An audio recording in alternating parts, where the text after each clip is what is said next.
સ્વામીજીનું સ્વરૂપ છે. રૂપમ તત્ત્રિતયાત્મકમ, ત્રિતયાત્મક સ્વરૂપે શ્રી વલ્લભ બિરાજમાન છે. વિરહાત્મક, રસાત્મક અને ભાવાત્મક. આચાર્ય સ્વરૂપે, સ્વામીજી સ્વરૂપે અને ઠાકોરજી સ્વરૂપે. સાક્ષાત સ્વામીજી સ્વરૂપ શ્રી વલ્લભનું છે. અને આ સ્વરૂપ ગમે તેવા જીવો જાણી નથી શકતા. ઘણા આચાર્ય સ્વરૂપે જાણ્યા, ઘણા પ્રભુ સ્વરૂપે જાણ્યા, પણ આધિ દૈવિક જીવો જે છે, નિત્ય લીલાના જીવો, એ જ મહાપ્રભુજીના આ સ્વામીજી સ્વરૂપને જાણી શકે છે. દયારામભાઈ પણ કહે છે, જગત જપે નૃપ નામ, રહ્યો જસ સગળે ફેલી, પટરાણીનું નામ લહે, રહે જે રંગ મહેલી. જગત જપે નૃપ નામ. જો રાજા હોય ને, એને આખી પ્રજા જાણતી હોય, કેવો દેખાય છે, કેવું એનું સામર્થ્ય, કેવું એનું પરાક્રમ, કેવી એની તાકાત, કેવું એનું રૂપ, આખી પ્રજાને ખબર હોય. રાજાને બધા ઓળખે. જગત જપે નૃપ નામ. તો ઠાકોરજી છે ને રાજા જેવા છે, એને બધા જ જાણે છે, ઓળખે છે, એના સામર્થ્ય સ્વભાવને. રહ્યો જ સગળે પહેલે, એનું યશ બધે ફેલાયેલો. પણ પટરાણીનું નામ લહે, રહે જે રંગ મહેલી. પણ રાણી હોય ને રાજાની, એને તો એ જ જુએ, એ જ જાણે, એ જ ઓળખે જે રંગ મહેલના જીવો હોય. જે દાસીઓને રંગ મહેલમાં સેવામાં રાખી હોય રાણીની, એ જ રાણીના સૌંદર્યને, સ્વભાવને, સામર્થ્યને ઓળખતા હોય. એમ જ શ્રીનાથજીને તો બધા જ જાણે, પણ વલ્લભના સ્વરૂપને તો એ જ જાણી શકે જે લીલાના જીવો હોય. જે અંતરંગ લીલાના જીવો હોય, એ જ વલ્લભના સ્વામીજી રૂપ સ્વરૂપને જાણી શકે છે. કારણ નિત્ય લીલામાં પ્રવેશવા માટે આ સ્વામીજીની કૃપા અનિવાર્ય છે. સ્વામીજીની કૃપા વગર લીલામાં જીવનો પ્રવેશ થતો નથી. અને વલ્લભ એટલા માટે જ ભૂતલ પર પધાર્યા છે. ભાગ્યને વલ્લભ ભૂતલાય. આ દૈવી જીવોના ભાગ્યનો ઉદય થયો ત્યારે વલ્લભ એ સ્વામીજી ભૂતલ પર પધાર્યા છે. અને એટલા માટે જ આપણે ચરણસ્પર્શ પણ કરીએ તો ડાબો જમણો, ડાબો આમ કરીએ. એનો ભાવ જ ડાબો અંગ છે ને ઠાકોરજીનો, એ પુષ્ટિ અંગ છે. એટલે જીવ કહે કે પહેલા અમે લીલામાં હતા, પુષ્ટિમાં હતા, એટલે ડાબો અંગ. ભૂતલ પર પડ્યા કોઈ દોષને કારણે, એટલે મર્યાદામાં આવ્યા, સંસારમાં આવ્યા, એટલે જમણો. પણ મહાપ્રભુજી સ્વામીજી રૂપ શ્રી વલ્લભે બ્રહ્મ સંબંધ કરાવી, ફરી અમારો લીલામાં પ્રવેશ કરાવ્યો, એટલે ફરી ડાબો અંગ કરી. એટલે આપણે ત્યાં ચરણસ્પર્શ ડાબો જમણો ને ડાબો આમ કરાય. શ્રી વલ્લભે સંબંધ કરાવ્યો લીલાનો. બ્રહ્મ સંબંધ દ્વારા લીલાનો સંબંધ થાય છે. જો મહાપ્રભુજી સંપર્ક નથી કરાવતા, સંબંધ કરાવે છે. કોન્ટેક્ટ નથી, રિલેશન છે. અને આપણને કોન્ટેક્ટ તો ઘણા હોય. આજે માણસની તકલીફ હોય ને, ફેસબુકમાં 5000 ફ્રેન્ડ હોય, પણ ઘરમાં કોઈની જોડે બોલચાલ ચાલતી ન હોય, બધા જોડે બોલચાલ બંધ હોય. આપણી તકલીફ જ એ છે. સંપર્ક વધતા જાય, મોબાઈલમાં કોન્ટેક્ટ નંબરો વધતા જાય, અને બધા જોડે રિલેશનો ઘટતા જાય. સેવ એટલા માટે કરતા કોન્ટેક્ટમાં કે ઉપાડવાની ખબર પડે. હવે સેવ મોબાઈલમાં એટલા માટે કરીએ કે ના ઉપાડવાની ખબર પડે. ખબર છે કે આનો જ છે, નથી ઉપાડો. સમય સમયે ક્રિયાઓ એ જ રહે છે, ભાવનાઓ માણસની બદલાવતી હોય છે. તો રિલેશન છે ને, સંબંધ છે, સંપર્ક નથી. કેવલ ઓળખાણે નથી, ઇન્ફોર્મેશન નથી, કોન્ટેક્ટ એ નથી. અહીંયા તો રિલેશન છે. અને સંબંધ તો બંને તરફથી સાચવવાના હોય છે. ઠાકોરજી પોતાનો હાથ લંબાવે, અર્થ સકળ તેનો સીધો, લીલા માએ તાણીને લીધો. સ્વયં સ્વામીજી ભૂતલ પર પધાર્યા. આ લોક જો પુષ્ટિ માર્ગમાં દર્શન પણ હવેલીમાં શા માટે ખોલીએ છે? ઠાકોરજી બધાને દેખ્યા એટલા માટે કે પ્રભુના બધા જુએ, પ્રભુને બધાને દર્શન કરે? ના, અહીંનો આધિ દૈવિક ભાવ એ છે કે વલ્લભકુલની હવેલીમાં ઠાકોરજીને બતાવવા વૈષ્ણવને માટે દર્શન નથી ખુલતા, પણ આ લીલાથી વિખૂટા પડેલા ગોપીજનો જે આવ્યા છે ભેગા થઈને, એમને જોઈ અને ઠાકોરજી હરખાય એટલા માટે દર્શન ખોલીએ છીએ. કે આ વ્રજભક્તોને જોઈ મારા ઠાકોર પ્રસન્નતા થાય. આ લીલાથી વિખૂટી પડેલી સર્વ ગોપીઓ મારા ચોકમાં આવીને ઉભી છે. આપણે ત્યાં તો આવો આધિદૈવિક ભાવ છે. અહીંયા પ્રદર્શન નથી, અહીંયા તો દર્શન છે. કારણ કે પ્રદર્શનમાં સામેવાળાનું સુખ હોય અને દર્શનમાં તો સેવ્યનું સુખ હોય. તો આપણા હવેલીમાં ખુલતા દર્શનમાં પણ પ્રભુનું સુખ છે કે આ વ્રજભક્તોને જોઈ મારા ઠાકોરજીને ખૂબ આનંદ થાય છે.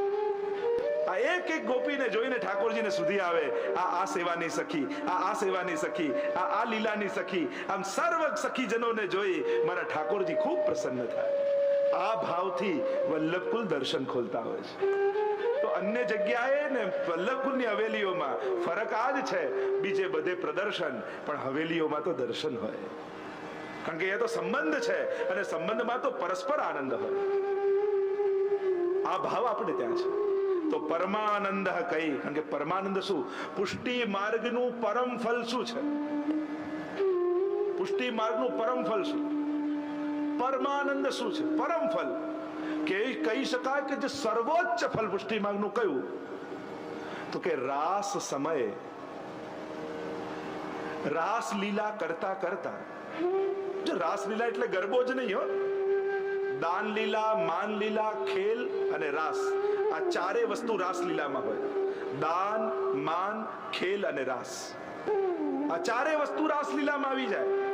તમે જો વ્રજયાત્રા કરવા જાઓ ને તો રોજ રાતના રાસ લીલા થાય. ભાઈ વ્રજવાસીઓ રાસ લીલા કરે. હવે એ રાસ કહેવાય રાસ લીલા, પણ એમાં દાન લીલા થાય કે નહીં? માન લીલા થાય કે નહીં? મોરકુટીની લીલા થાય કે નહીં? આ બધી જ લીલાઓ થાય, પણ કહેવાય શું? આજે રાસ લીલા છે. તો રાસ લીલામાં વિવાહ ખેલ, હોરી ખેલ, આ બધા ખેલ, માન, દાન, રાસ, આ ચારે વસ્તુ રાસમાં આવી જાય. એટલે કોઈ રાસ કહું એનો અર્થ એમ ના સમજતા કે કેવલ નાચતા જ રહે, નૃત્ય જ કરતા રહે. તો એ નૃત્ય જ કેવલ રાસ નથી. રાસમાં 3 સ્થાનની લીલાઓ છે: ગિરિરાજજી, યમુનાજી અને વૃંદાવન. તો આ સમયમાં એકબીજાના શૃંગાર કરે, માન ધરે, માન હરણ થાય, આ બધું રાસમાં આવી જાય. આ બધું રાસમાં આવી જાય. તો રાસલીલા તો બહુ ગૂઢ લીલા છે. રસાનામ સમૂહ રાસ, એવી લીલા જેમાં સમસ્ત રસોનો અનુભવ થઈ જાય. તો સર્વોચ્ચ ફલ કયું? રાસ લીલા કરતા કરતા સ્વામીજીને જે આનંદનો અનુભવ થાય છે, એ આનંદનો અનુભવ કરવો એ પુષ્ટિ માર્ગનું સર્વોચ્ચ ફલ છે. હવે એ આનંદ તો કોઈ પણ સ્વામીજીને રાસમાં જે આનંદનો અનુભવ થાય છે, એની કરોડમાં ભાગનો આનંદ પણ જો જીવને અનુભવ થઈ જાય ને, તો એને સર્વોચ્ચ ફલ મળી જાય.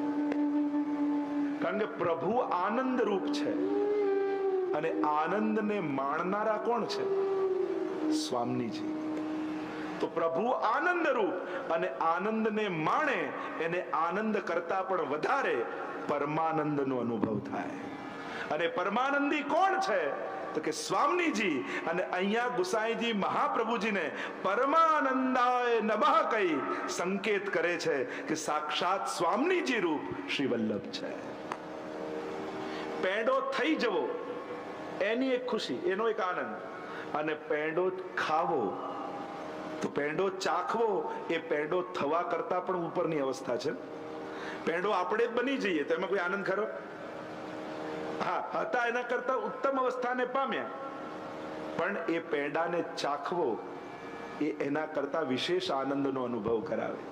તો એમ જ મોક્ષનો આનંદ એટલે ભગવાનમાં ભળી જવું, ભગવાનના આનંદમાં લય થઈ જવો. પણ સ્વામીજીનો આનંદ એટલે પેંડા ચાખવાનો આનંદ, એ પેંડા થવા કરતાનો ઉપરનો છે.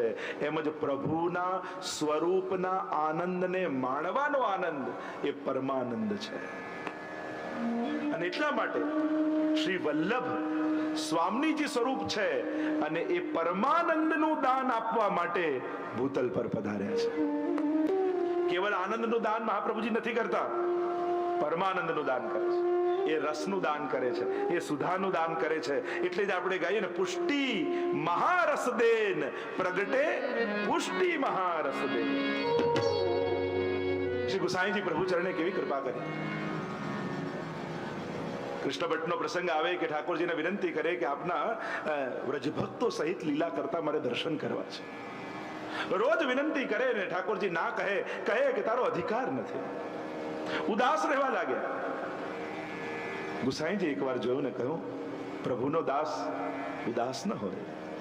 આમ તમારો ચહેરો કેમ પડેલો છે? રોજ શ્રીનાથજી બાબાની સેવાનું સૌભાગ્ય તમને મળે, પછી આ ઉદાસ કેમ? તારે કહ્યું, જયરાજ રોજ ઠાકોરજીને એક વિનંતી કરું છું ને ઠાકોરજી માનતા નથી. શું વિનંતી કરો છો? રોજ પ્રભુ આગળ સેવા થાય અને દંડવત કરીને વિનંતી કરું કે પ્રભુ આપની સેવાનો તો અનુભવ થાય છે, કરું છું, લાભ મળે છે, પણ મારે તો વ્રજભક્તો સહિત આપ લીલા કરતા હોય એવા દર્શન કરવા છે. હા, તો ઠાકોરજી શું કહે છે? જ્યારે આજ પ્રભુ એમ કહે છે કે તારો અધિકાર નથી, અને આમ કહી મારું મન ઉદાસ થઈ જાય છે, ત્યારે ગુસાઈજીએ કહ્યું, ઠાકોરજી તો બાળક છે, ચાલ મારી સાથે. એ તો બાલક છે, તો બોલે, ચાલ હું તને તારા ઉપર કૃપા કરું. હાથ પકડીને લઈ ગયા વૃંદાવનમાં. ગીત ઝાડીઓ હતી અને કહ્યું આને ખસેડ. અરે જ્યાં ઝાડીઓ ખસેડી જુએ તો અનેક વ્રજભક્તો સહિત ઠાકોરજી સૈયા મંદિરમાં પડેલા છે. કોઈ બીડા રોગાવી રહ્યું છે, કોઈ ઝારી ભરી રહ્યું છે, ક્યાંક રાસ ચાલી રહ્યો છે, ક્યાંક સુંદર વાદ્યો વાગી રહ્યા છે. અને જ્યાં દર્શન કર્યા ગુસાઈજીના ચરણોમાં પડ્યા અને કહ્યું કે પ્રભુ હે કૃપાનાથ, આપ વગર આવી કૃપા કોણ કરે? ऐसी कृपा कौन करे गुरु बिन ऐसी कृपा कौन? આ તો પુષ્ટિ માર્ગમાં સંભવ છે. શ્રી મહાપ્રભુજીએ કેવી કેવી કૃપા કરી. દરેક ચરિત્રો તમે ભગવદીઓના કાઢીને જોઈ લો. શ્રી વલ્લભની કૃપાથી આજ નેત્રોથી પ્રગટ લીલાના દર્શન ભગવદીઓને થયા. પુષ્ટિ માર્ગમાં ઉદ્ધારની વાતો નથી, મર્યા પછી આ લોક મળશે ને આ લોક મળશે એવી વાતો નથી. અહીંયા તો જીતા જીવંત પ્રભુના રસનો અનુભવ કરીને જવાનો છે. આ મહારસનું દાન આપવા મહાપ્રભુજી પધાર્યા છે. ભક્તોનો ટાટાગ્રહ છે, આપ ભલે કણકણમાં હો, પ્રભુ મારે તો મારી આંખે આપને જોવા છે. આ સર્વ નાદો આપના ભલે હોય, મારે તો મારા કાને આપને સાંભળવા છે.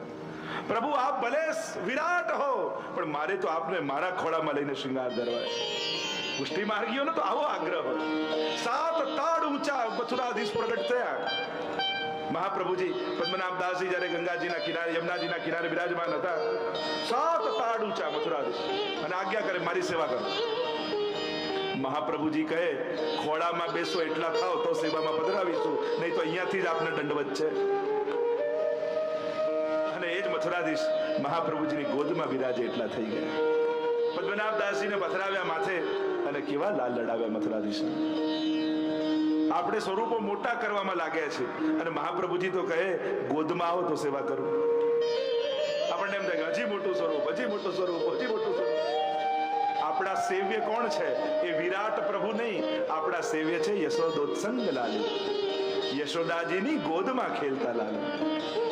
અને જે ખોળામાં આવીને તમારા ખોળાનો કુંદનાર બને, એ તો તમારો સેવ્ય છે. વહી તો અમારે સેવ્ય પ્રભુ છે. મોટા હોય ને વંદનીય બની શકે, પણ ગોદમાં હોય એ જ સેવનીય થઈ શકે. આપણો લાલન, મારો લાલન. શ્રી મહાપ્રભુજીએ કેવી ક્રાંતિ કરી છે.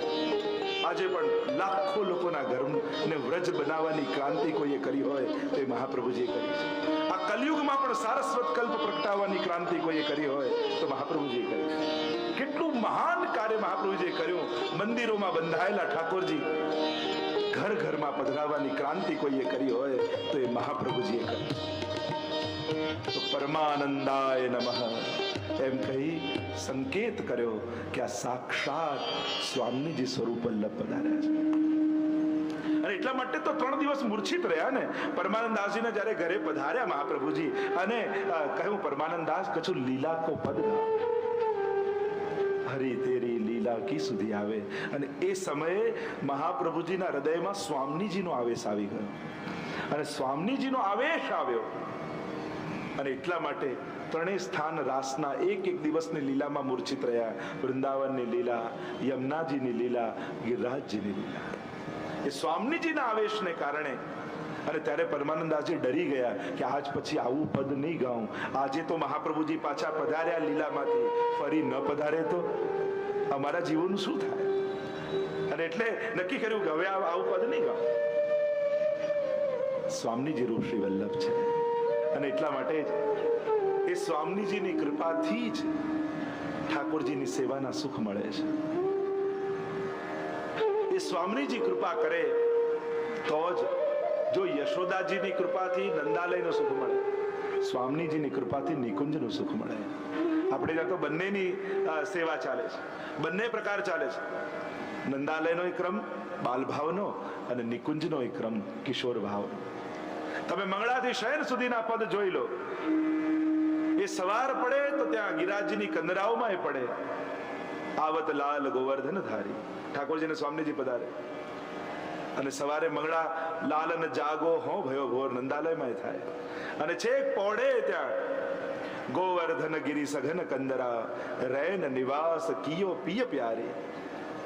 અહીંયા भी સ્વામી સાથે પોડે રુચિ રુચિ સખી અને સેજ બનાઈ રંગ મહેલ में પડ ગए પડદા. અને અહીંયા નંદાલયમાં પોડે કહાની કહેતા કહેતા યશોદાજી વાર્તા કહેતા કહેતા અને ઠાકોરજી હુંકારો આપતા આપતા આપતા યશોદાજી નહીં ખોળામાં મસ્તક રાખીને પોડી જાય. અને એટલે અમારા ગોપાલદાસ તો વલ્લભાખ્યાનમાં કહે ને, સકળ વ્રજમાં પોડિયા, સકળ વ્રજમાં પોડિયા વાલા કરે વિવિધ રસદાન. પ્રભુ તો સકળ વ્રજમાં નંદાલયમાં છે, ગોપીઓના ઘરે છે, ગિરિરાજજીમાં છે, જ્યાં જ્યાં જેના જેના મનોરથો છે. અને એટલા માટે તો આપણે પોઢાવીએ ને ઠાકોરજીને, ભલે ને ઉનાળો હોય પણ મસ્તક સુધી ઓડાડી દે. આપણા સેવાક્રમમાં શું હોય, ભલે ઉનાળો હોય પણ પ્રભુનું મુખારવિંદ ખુલ્લું નથી રાખતા, મસ્તક સુધી ઓડાડી દેવું. કારણ કે તમારા ઘડે પોઢ્યા પણ એ શું એવો છે, એની તો અહર્નિશ લીલાઓ ચાલે છે. અહર્નિશ, અહર એટલે દિવસ, નિશી એટલે રાત્રિ. અખંડ લીલા, નિત્ય લીલા, નિત્ય નૌતમ, શ્રુતિ ન પામે પાર. દિવસની લીલા, રાત્રિની લીલા, અખંડ લીલાઓ છે. તો પરમાનંદાય નમઃ સાક્ષાત સ્વામીજી રૂપ છે. અને એનું વર્ણન અનેક અનેક, જેમ વલ્લભાષ્ટક આદિમાં પણ ઉલ્લેખ મળ્યો, સપ્તશ્લોકીમાં પણ સંકેત રૂપે, સાંકેતિક રૂપે કહ્યું છે. અને કીર્તનોમાં, એ કીર્તન સાહિત્યમાં પણ સ્વામીજી રૂપ શ્રી વલ્લભનું વર્ણન આવ્યું છે. હવે અનેક પદોની છે, આપણે બહુ ઊંડાણ બહુ વિસ્તાર નથી કરી શકતા, કારણ કે આગળ ઘણા બધા નામો જોવાના છે. પણ આપણા ભગવદીઓએ આ સ્વામીજી રૂપ શ્રી વલ્લભનું દર્શન કર્યું છે.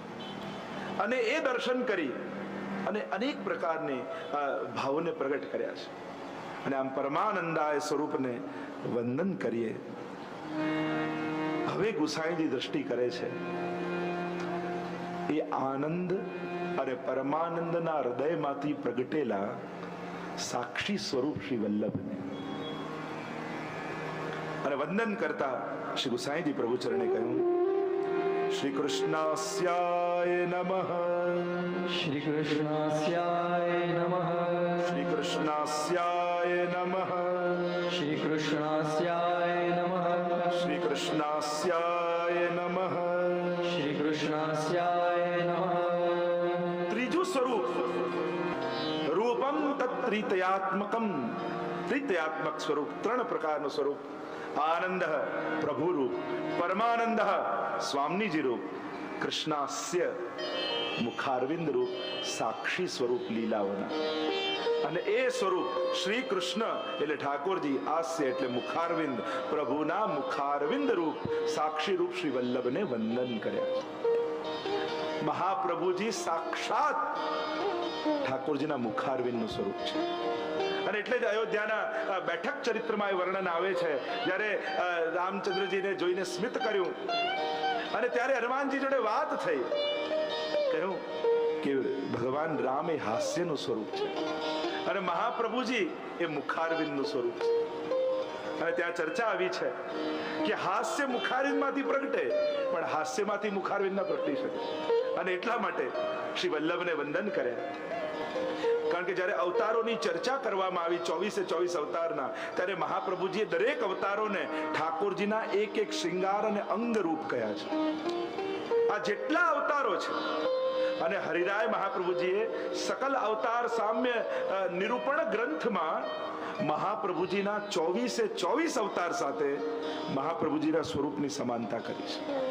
એ તો જો આગળ ચર્ચા નીકળશે તો હું કરીશ. સનત કુમારોથી લઈ કલ્કી સુધી એ 24 અવતારો સાથે મહાપ્રભુજીના સ્વરૂપની સમાનતા આવી છે, કે એક એક અવતાર શા માટે થયું અને એ જ કાર્ય મહાપ્રભુજીએ કઈ રીતે કર્યું. અને આમ સકલ અવતારો શ્રી હરિરાય મહાપ્રભુજી બતાવે કે શ્રી વલ્લભમાં વિદ્યમાન છે. અને આમ શ્રી વલ્લભ પૂર્ણ અવતારનું સ્વરૂપ છે, સાક્ષાત કૃષ્ણનું સ્વરૂપ છે. કારણ કે એતે ચાંસ કલા પુંસ કૃષ્ણસ્તુ ભગવાન સ્વયં, સ્વયં ભગવાન કૃષ્ણ છે અને એમના આ બધા અવતાર છે. તો એ જ અવતારી રૂપ કૃષ્ણ વલ્લભ રૂપે પધાર્યા અને વલ્લભમાં 24 અવતાર કઈ રીતે બિરાજે એ વાત શ્રી હરિરાય મહાપ્રભુજીએ કરી છે. તો આ મુખારવિંદનું સ્વરૂપ છે.